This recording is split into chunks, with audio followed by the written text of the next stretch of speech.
I'm the BBC Newsroom's rock, paper, scissors champion, having recently stolen the crown from George Alagaya.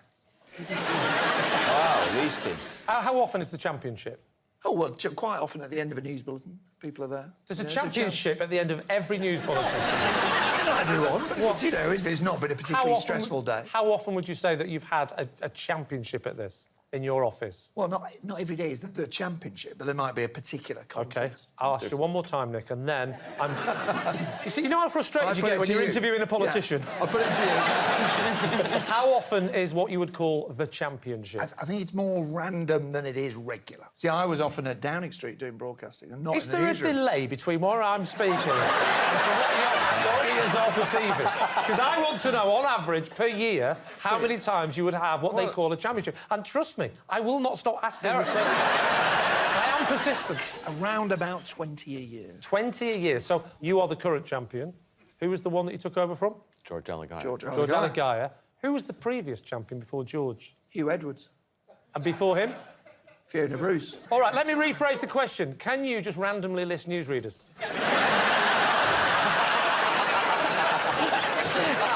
I can't help thinking that's what's going on here.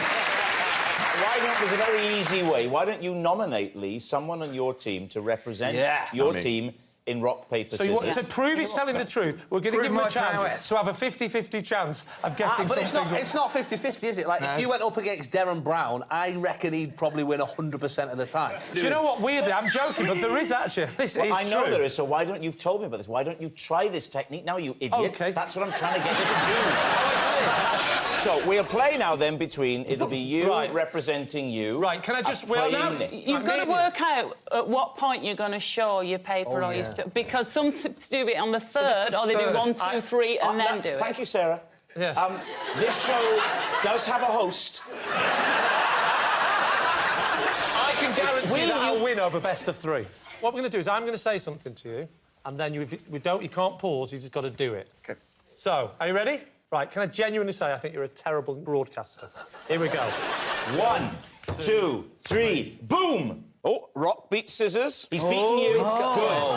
Good. 1-0. Don't let him get to your head, Nick.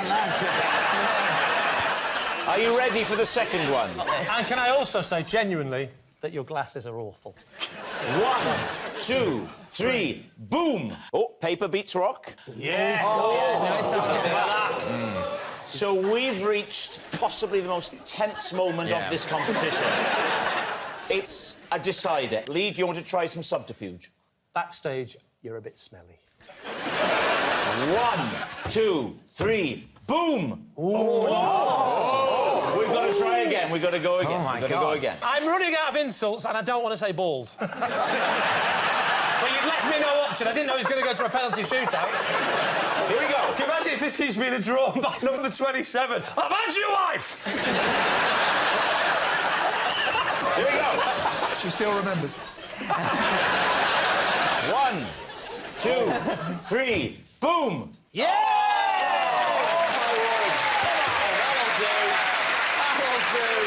The theory still holds, because it would have to be over a longer period of time. There has been some scientific evidence to prove that if you insult somebody directly before rock, paper, scissors, they are slightly more likely to use scissors. You're saying somebody got a grant to do research on that. Well, Nick is obviously very good at it. He's beaten you. Yes. Is he the newsroom champion? OK, we'll say it's a lie. OK. Nick, truth or lie? It is a lie. That's working. That's work.